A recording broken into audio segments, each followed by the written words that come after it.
Hello students, today we'll be learning and understanding the chapter number 17 of the social studies section of your Bloom book, Day and Night Sky।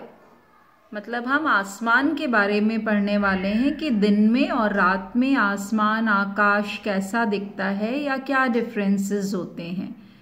आप सबको पता है कि we live on the earth, हम earth पे रहते हैं और जब भी हम सर ऊपर करते हैं ओपन स्पेस में तो हमें क्या दिखता है, स्काई दिखता है। और स्काई में जब हम डे टाइम में if we turn our head upwards in the sky तो वी सी द सन, और रात में जब हम देखते हैं तो we see the moon and the various stars in the sky. So it is written in your book that we live on the earth, हम पृथ्वी पर रहते हैं। We see the sun, the moon and the stars in the sky। हम सूरज, चांद और बहुत सारे तारे आसमान में देखते हैं।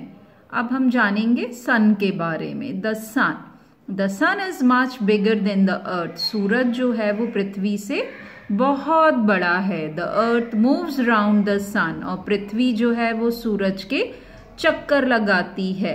But the sun appears to rise and set, पर हमें क्या लगता है कि सूरज उग रहा है और सूरज डूब रहा है। सनराइज ब्रिंग्स द डे, और जब सूरज उगता है तभी दिन की शुरुआत होती है।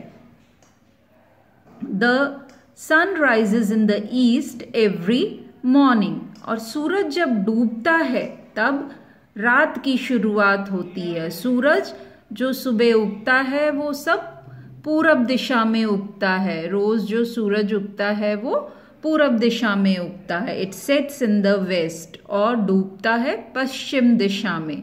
The sun gives us light and heat, सूरज हमें देता है रोशनी और गर्माहट। रोशनी और गर्माहट। The sun gives us light and heat. Do not look towards the sun, it harms your eyes. Directly सब लोग मना करते हैं कि सूरज की तरफ ना देखें क्योंकि बहुत गर्म होता है, बहुत सारी रेज निकलती हैं जो हमारी आंखों को नुकसान पहुंचा सकती हैं। See, this girl is thinking the sun is much bigger than the earth। जो सूरज है वो अर्थ से बहुत बड़ा है, और अर्थ जो है वो सूरज के चक्कर लगाती है। और जो सन है वो हमें लाइट देता है और हीट देता है। सन हमेशा ईस्ट से राइज होता है और वेस्ट में सेट होता है। Sun always rises in the east and sets in the west direction. तो हमें लगता है कि सूरज मूव कर रहा है, ईस्ट से निकल रहा है, वेस्ट में सेट हो रहा है, बल्कि ऐसा नहीं है। सूरज इज नॉट मूव, सूरज जो है वो मूव नहीं करता है। सन जो है वो मूव नहीं करता है। अर्थ मूव्स अराउंड द सन, इसलिए हमें ऐसा प्रतीत होता है।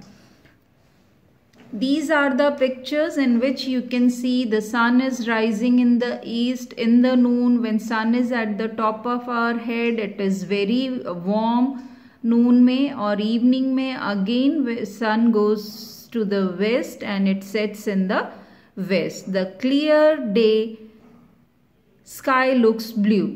अब जब दिन साफ होता है तब हम अगर आकाश को देखते हैं दिन में तो आकाश हमें नीला दिखाई देता है। So this was all about sun. Now the moon. अब हम चंद्रमा के बारे में जानते हैं। The moon gives us light at night. रात में हमें जो रोशनी देता है, सूरज तो डूब जाता है, हमें नहीं दिखाई देता, तो रात की रोशनी हमें चंद्रमा से मिलती है। पर चंद्रमा की अपनी कोई रोशनी नहीं होती है। It has no light of its own. It shines by the light it gets from the sun. वो कैसे चमकता है चंद्रमा? वो सूरज की रोशनी के कारण चंद्रमा चमकता है। Moon light is cool. जैसे सूरज की रोशनी गर्माहट देती है, उसी की तरह चंद्रमा की जो रोशनी है वो हमें ठंडक पहुंचाती है। The moon is much smaller than the sun and the earth. हम सबको पता है कि हमारी पृथ्वी सूरज से छोटी है, पर चंद्रमा जो है वो पृथ्वी से भी छोटा है। तो चंद्रमा सूरज से भी छोटा हुआ और पृथ्वी से भी छोटा हुआ। जैसे हम सब जानते हैं कि पृथ्वी सूरज के चक्कर लगाती है, उसी तरह चंद्रमा जो है वो पृथ्वी के चक्कर लगाता है। It moves round the earth. The moon changes its shape every night. हम जब भी आकाश में रात में चंद्रमा को देखें तो हमें पता पड़ेगा कि वो अपना शेप हर समय बदलता रहता है। जैसे कि आप इस चार्ट में देखिए, it is a full moon, पूर्णमासी या पूर्णिमा का दिन है ये।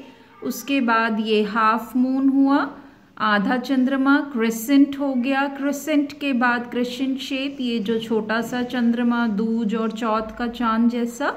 और ये न्यू मून, अमावस्या हो गई। अमावस्या के बाद अगेन फिर वो क्रिसेंट शेप हुआ, हाफ मून हुआ और ये फुल मून हो गया। तो 1 मंथ में ये फुल मून एक बार और न्यू मून एक बार जरूर आता है।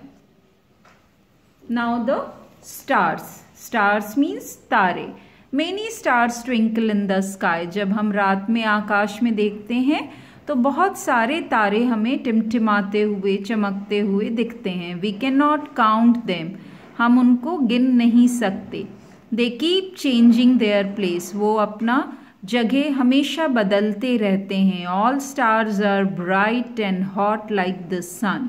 सभी तारे बहुत चमकदार होते हैं और गर्म होते हैं सूरज की तरह, पर वो हमें बहुत छोटे दिखते हैं क्योंकि वो हमसे बहुत बहुत बहुत मील दूर हैं। They are far away, so they look very small.